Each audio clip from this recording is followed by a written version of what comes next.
नमस्कार, मैं हूं आपके साथ बरखा शर्मा।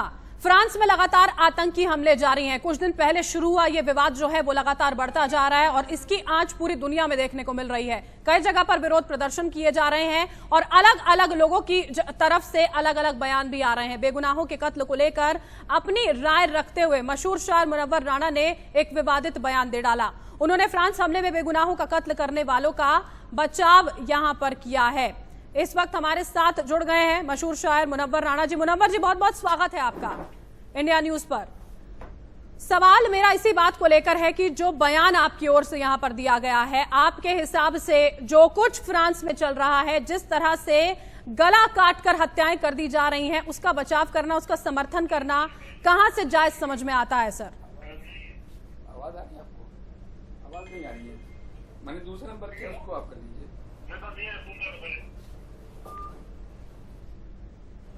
मेरी आवाज आप तक पहुंच पा रही है मुनव्वर जी? हम फिर से संपर्क करने की कोशिश यहां पर करेंगे। देखिए, बचाव एक तरह से यहां पर किया गया है। क्यों? क्योंकि सबसे पहले जब शुरुआत यहां पर हुई, जब एक टीचर की यहां पर हत्या कर दी गई, क्योंकि एक विवादित कार्टून उनकी ओर से पेश यहां पर कर दिया गया था। उसके बाद विवाद इतना बढ़ा कि उसके बाद एक चर्च में घुसकर 3 लोगों की और जान ले ली जाती है। आतंकवादी हमला यहां तक नहीं थमा था। यहां पर कोशिशें लगातार कंट्रोल करने की जा रही थी। इसी बीच तीसरी खबर और आ जाती है कि एक चर्च में पादरी को निशाना बनाते हुए उसकी हत्या यहां पर कर दी गई। अब इन तमाम बातों का बचाव आखिर किया कैसे जा सकता है? सवाल इस बात को लेकर है। आतंकवाद, जिसको बार बार ये कहा जाता है कि कोई जगह नहीं है, न देश में न दुनिया में, कहीं नहीं, और लगातार पूरी दुनिया को उसके खिलाफ यहां पर खड़े होना चाहिए। इसी बीच अगर इस तरह के मशहूर नाम जो होते हैं, इस तरह के बयान अगर देते हैं, तो सवाल उठने लाजमी होते हैं। और इसी बीच आपको हम बता दें, प्रधानमंत्री नरेंद्र मोदी की ओर से कल गिन गिन पर उन लोगों पर निशाना साधा गया था और सवाल किया गया था जिन्होंने पुलवामा हमले के बाद सरकार के खिलाफ बयानबाजी की थी। पीएम मोदी के निशाने पर सबूत गैंग था। दरअसल पीएम मोदी ने कहा कि कुछ लोग सेना की शहादत और शौर्य पर सवाल खड़े करते हैं, ओछी राजनीति करते हैं। पुलवामा हमले के पीछे कौन था, हमला कैसे हुआ, किसकी शय पर हुआ, दुनिया अब इसका सच जानती है। पीएम मोदी ने कहा कि दुनिया के किसी भी मुल्क को आतंकवाद के खिलाफ समझौता नहीं करना चाहिए। आतंकवाद के खिलाफ एक बड़ी जंग की जरूरत है। दुनिया भर के देशों को इस मुद्दे पर एक साथ खड़ा होना होगा। तस्वीरें यहां पर हम आपको दिखा रहे हैं। देखिए, केवड़िया में मौजूद थे प्रधानमंत्री नरेंद्र मोदी और ये निशाना ऐसे वक्त पर साधा गया जब पाकिस्तान की नेशनल असेंबली में वहां के मंत्री फवाद चौधरी की ओर से इस बात को बड़े ही बेशर्मी के साथ कबूल किया गया कि पुलवामा हमले के पीछे पाकिस्तान का हाथ था। पूरा का पूरा श्रेय जो है वो प्रधानमंत्री इमरान खान को देते हुए नजर आए थे और ये कह रहे थे कि नेशनल असेंबली में मौजूद एक शख्स जो है वो उस कामयाबी में शामिल होता है। एक तरह से ये बात यहां पर मानी गई पाकिस्तान की ओर से साफ तौर पर कि वो पनाह भी देता है आतंकवाद को और साथ ही साथ कोशिशें भी लगातार उसकी जारी हैं।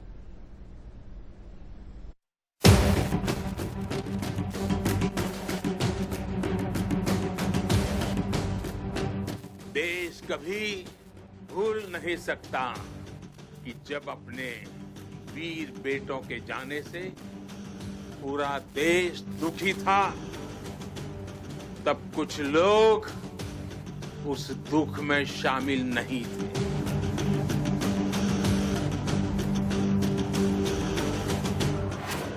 पीएम मोदी का सबसे विस्फोटक बयान। कुछ लोग आतंकवाद के समर्थन में खुल करके सामने आ गए हैं। पीएम मोदी के निशाने पर टुकड़े टुकड़े गैंग।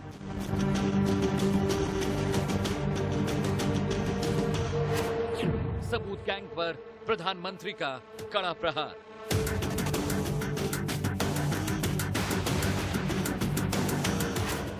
बयानबाजों पर पीएम मोदी की सर्जिकल स्ट्राइक।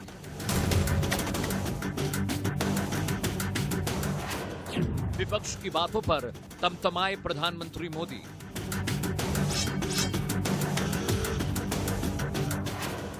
आतंकवाद पर समझौता नहीं, युद्ध की जरूरत। दुनिया के सभी देशों को, सभी सरकारों को, सभी पंथों को आतंकवाद के खिलाफ एकजुट होने की सबसे ज्यादा जरूरत है। आतंक से याचना नहीं, अब रण होगा।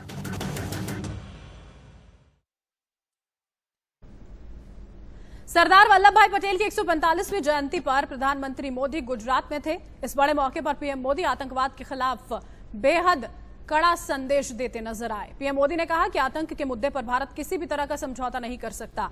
पीएम ने पुलवामा हमले का जिक्र करते हुए कहा कि अब टुकड़े टुकड़े और सबूत गैंग उनके सवालों के जवाब मिल गए होंगे कि पुलवामा हमला कब, कैसे और किसने करवाया था।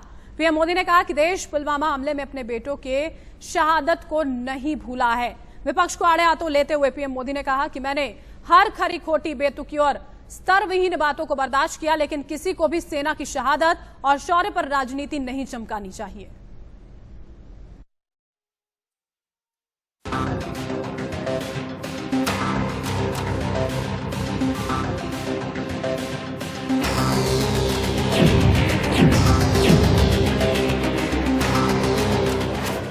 देश के गद्दारों की टोली, पाक वाली बोली।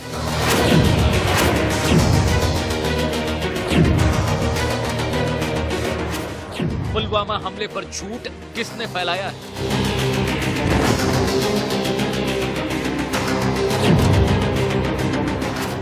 क्या देश कांग्रेस और केजरीवाल को माफ करेगा?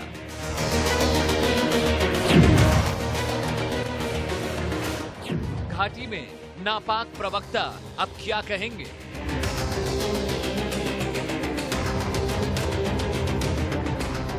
दुनिया में शायद ही ऐसा कोई राष्ट्र हो जहां सैनिकों के शौर्य और शहादत पर सवाल उठाए गए।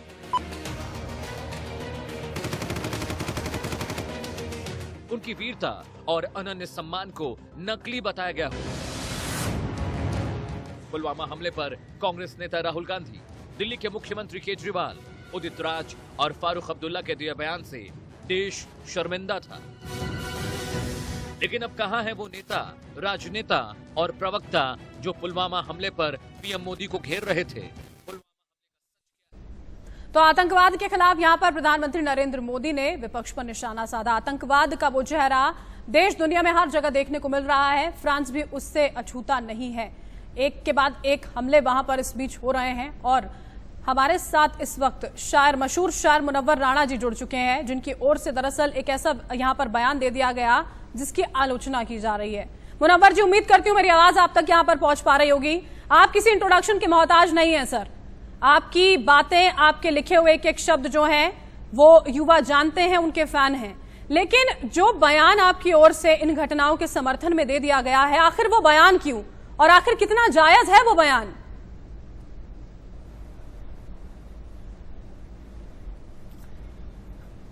देखिए, ऐसा कौन सा बयान मैंने दिया है जो लोगों को बुरा लग रहा है, नागवार लग रहा है?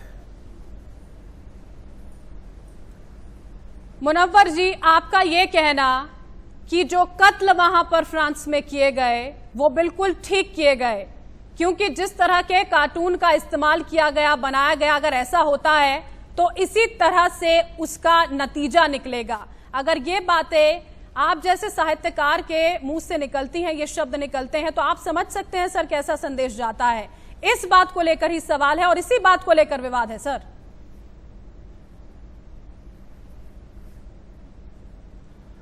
देखिए, ऐसा है। हेलो जी, मेरी आवाज आ रही है? जी जी बिल्कुल आ रही है सर। देखिए, ऐसा है कि नफरत कहीं आसमान से नहीं पैदा होती है। नफरत इसी जमीन पे और जमीन पर रहने वालों की वजह से ही पैदा होती है। किसी भी प्रॉफिट का, किसी भी देवी देवता का, किसी भी मुकद्दस पवित्र शख्सियत का कार्टून बनाना, उसको गाली देना है। और जाहिर सी बात है कि किसी भी धर्म का आदमी इस बात को बर्दाश्त नहीं करेगा। लेकिन चूंकि वहां पर फ्रांस में बात एक कार्टून उसने बनाया मोहम्मद साहब का, उसमें मुजरिम एक मुसलमान है, तो अब उसको इस्लामोफोबिया और इस्लामी सब ध्रुवीकरण और सब उससे इस्लाम से जोड़ दिया गया। आप उसको इस्लाम से मत जोड़िए, उसको सिर्फ इस गुस्से से जोड़िए कि किसी शख्स को भी ऐसी किसी बात पर गुस्सा आ सकता है। तो मैंने ये कहा था कि जिसने तस्वीर बनाई कार्टून बनाया उसने बुरा किया। इस गुस्से का मतलब मुनव्वर साहब इस गुस्से का मतलब क्या ये है कि आप जाएं और किसी का गला काट दें, किसी की जान ले लें? ये जायज है आपके हिसाब से? गुस्सा आना, अगर आप किसी चीज से यहाँ पर वो नहीं रखते हैं, इत्तेफाक नहीं रखते हैं, वो गलत चीज की गई, आपकी धार्मिक भावनाओं को अगर ठेस पहुंची है, तो उसके लिए सही तरीके से कानूनन क्या कदम नहीं उठाया जा सकता है? सीधा हाथ में चाकू या तलवार लेकर, बंदूक उठाकर किसी की जान ले लेना, ये जायज है?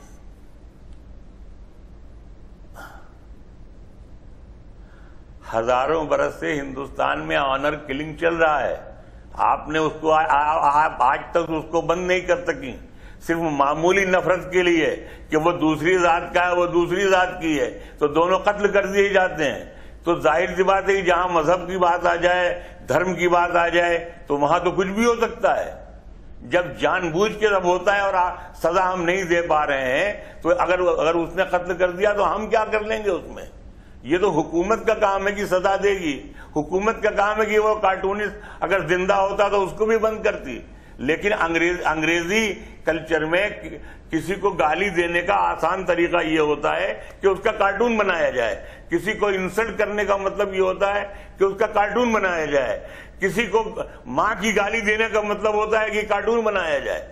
तो वहां अगर मोहम्मद साहब का कार्टून बनाता है, या आप छोड़ दीजिए किसी देवी देवता का अगर कार्टून बनाता है, तो वो ऐसा जुर्म करता है कि इसका अंजाम कुछ भी हो सकता है। मकबूल फिदा हुसैन हिंदुस्तान के सबसे चहेते और दुनिया के सबसे बड़े आर्टिस्ट थे, लेकिन उन्होंने कुछ आपत्तिजनक तस्वीरें बना दी थी जो देवी देवताओं की। नतीजे के तौर पर उनका घर जलाया गया, स्टूडियो जलाया गया, उनको 87 साल की उम्र में भाग करके कतर में पनाह लेनी पड़ी। अगर वो हिंदुस्तान में होते तो वो भी मार दिए जाते। तो मजहब को, किसी भी धर्म को छूना, किसी भी धर्म के बारे में नफरत की बात करना, यह हमेशा किसी भी जगह के लिए खतरनाक होता है। इतना खतरनाक इस्लाम से जोड़ना और किसी भी मजहब से जोड़ना। आप यहाँ पर सर लव जिहाद का जिक्र कर दे रहे हैं, मकबूल फिदा हुसैन का जिक्र कर दे रहे हैं। आप जो अहम बात है, आप जरा समझने की कोशिश कीजिए, आपका ये बयान संदेश क्या दे रहा है, और सीधे तौर पर जो आतंकवादी गतिविधियां वहां पर हो रही हैं। सर, आपने खबर अब ये भी जान ली होगी कि तीसरा हमला एक और कर दिया गया, एक पादरी को फिर से निशाना बना लिया गया, उसकी जान लेने की कोशिश की गई। ये सीधे सीधे तौर पर आतंकवाद का समर्थन नहीं है मुनव्वर साहब? जी नहीं, देखिए, आतंकवाद का समर्थन नहीं है। अगर आतंकवाद की वजह बताई जाए तो वो समर्थन नहीं है। अगर हम आतंकवाद की वजह बता रहे हैं, अगर आपको सिर्फ आपको वो वजह जायज लगती है, तो लोगों को वो वजह जायज लगती है, तो किसी की जान ले लेना ये सही ठहराया जाएगा? मतलब नहीं, देखिए, हम शायर हैं, हम आने वाले जमाने की बात बता सकते हैं कि इसका अंजाम क्या हो सकता है। तो अगर हमने ये बताया कि ये जो कार्टून सिस्टम है ये नुकसानदेह है, इसमें कुछ भी हो सकता है, तो इसमें मैं आतंकवाद का समर्थन कहां कर रहा हूं? क्यों नहीं है सर? क्योंकि इसके बाद क्या हुआ है? इसके बाद आतंकवादी घटनाएं ही तो हुई मुनव्वर साहब। देखिए, इसके बाद जब ये कार्टून वाला पूरा विवाद, सर सुनिए, ये पूरा विवाद जब सामने आया, जब इस पर विवाद हुआ, लोगों को आपत्ति हुई, उस आपत्ति को दर्ज कराना चाहिए था या कुछ और करना चाहिए था? इसके बाद हुआ क्या? आतंकवादी गतिविधियां बढ़ी ना, आतंकवादी हमले हुए, वहां पर एक महिला की जान ली जाती है, उस टीचर की, उसके बाद 3 लोगों को और मौत के घाट उतारा जाता है, फिर ये मामले रुके नहीं है, बढ़ रहे हैं। इसी वजह से सवाल है। नहीं, देखिए, ऐसा है कि जब ये गतिविधियां शुरू हो जाएंगी कि कार्टून बनाना, इस जिद में नफरत करना, गाली देना, तो अगर कोई गाली देता है तो कोई पत्थर चलाता है। तो हमारा काम तो आगाह कर देना है कि दोनों काम गलत हैं। जिसने कत्ल किया वो बहुत बड़ा मुजरिम है, लेकिन जिसने कार्टून बनाया वो छोटा मुजरिम नहीं है, वो भी मुजरिम है। तो कोई भी फ्रांस की हुकूमत हो या दुनिया की कोई भी हुकूमत हो, उसको दोनों चीजों पे कंट्रोल करना होगा। अगर दोनों जिंदा होते तो दोनों को सजा होनी चाहिए थी। मुनव्वर साहब, आप कह रहे हैं कि आप आगाह करने का काम कर रहे हैं, यहां पर आप आगाह करने का काम कैसे कर रहे हैं मुनव्वर साहब? आप मुझे बताइए जरा। आप तो एक फैसले पर पहुंच रहे हैं ना कि अगर हाँ इस तरह के विवादित कार्टून बनाए जाते हैं तो हश्र यही होगा किसी भी इंसान का। यहां पर आगाह करने जैसा क्या है? ये सीधे तौर पर कैसे नहीं माना जाए कि आप उस बात का समर्थन कर दे रहे हैं कि ठीक है, कल को अगर किसी और से भी इस तरह की गलती होती है, अगर किसी को बुरा लगता है, अगर आपकी धार्मिक भावनाओं को ही ठेस पहुंचती है, तो आप वहां पहुंचे, उसकी जान ले लें। देखिए, आप जिसे समर्थन कर रही हैं वो हम इन्फॉर्म कर रहे हैं कि नफरत का अंजाम यही होता है, इसको आप नहीं रोक सकती हैं। What is honour killing? आप ये बताएं कि एक कोई गाय का गोश्त लेके जाता है, 100 लोग मिलकर उसको मार देते हैं, इसको आप क्या कहेंगी? ये नफरत उसे भी गलत ठहराया जाता है सर। किसने गलत नहीं ठहराया, आप बताइए। आप लव जिहाद की बात करते हैं, इन मुद्दों की बात करते हैं, इन घटनाओं की बात करते हैं, कब इन बातों को गलत नहीं ठहराया जाता है? गलत को सर गलत ही कहा जा सकता है, और गलत ही हुआ है फ्रांस में भी कि एक विवाद जब जन्मा तो उसको सही तरीके से ना उठाते हुए जाकर आतंकवादी गतिविधियों को बढ़ावा देना और उसके बाद उसके समर्थन में बयान दे देना, सर यह गलत ही ठहराया जाएगा।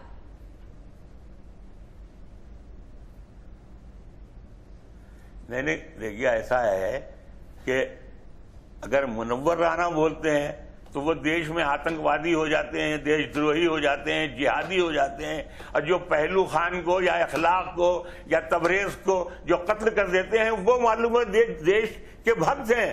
उनको वहां का कोई वजीर है, दिल्ली का मिनिस्टर था, वो हार पहना रहा है। आप कैसा मजाक कर रही हैं? आप कैसा समाज चाहती हैं? आप कैसा मुल्क चाहती हैं? आप कैसी दुनिया चाहती हैं? हम सर ऐसी दुनिया चाहते हैं जहां पर कम से कम इस तरह से जो कट्टरवादी सोच के लोग हैं उनका समर्थन नहीं किया जाए। तीसरी घटना एक और हो जाती है। आप ये कह रहे हैं कि मजहब से खिलवाड़ नहीं किया जा सकता है। मजहब से अगर खिलवाड़ यहां पर होता है तो ये खतरनाक खेल के तौर पर सामने आता है। आप बार बार इस बात को दोहरा रहे हैं।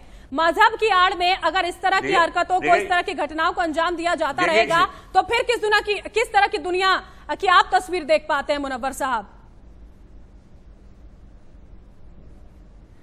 देखिए, ऐसा है कि आप शायरी की जबान नहीं समझेंगी। शायरी की जबान समझने के लिए थोड़ा सा पढ़ा लिखा होना पड़ता है। अच्छा, आप जिसको मेरी जिस बात को आप कह रही हैं मैं समर्थन कर रहा हूं, मैं समर्थन नहीं कर रहा हूं, मैं आगाह कर रहा हूं। मैं इख्तिलाफ जो है वो मैं बता रहा हूं कि अगर इस तरह के कार्टून बनाए जाए कहीं भी दुनिया में तो उससे नफरत पैदा होती है। ठीक है सर, हम पढ़े लिखे नहीं है, हम ज़हीन नहीं है। आप तो बहुत ज़हीन है साहब, आप इतने ज़हीन है कि लोग आपको फॉलो करते हैं। आप इतने ज़हीन हैं कि लोग आपकी बातों को सुनते हैं, पढ़ते हैं, समझते हैं और उसके बाद एक सोच बनाने की कोशिश यहां पर की जाती है। आपकी उस जहानत को क्या हुआ है मुनव्वर साहब? आप जरा ये समझाने की कोशिश हमें यहां पर करें। अगर इस तरह की घटना भारत में होती है तो उसको, उस आतंकवादी घटना का भी सीधा समर्थन होगा ना। अगर उदाहरण के तौर पे आप सीआरपीएफ पे जो आतंकी हमला यहां पर हुआ था, यहां पर पूरे के पूरे काफिले पर, आप उसका भी समर्थन कर देंगे क्या कल को, अगर उसकी वजह आपको इस तरह की कोई घटनाएं यहां पर सामने मिलेंगी?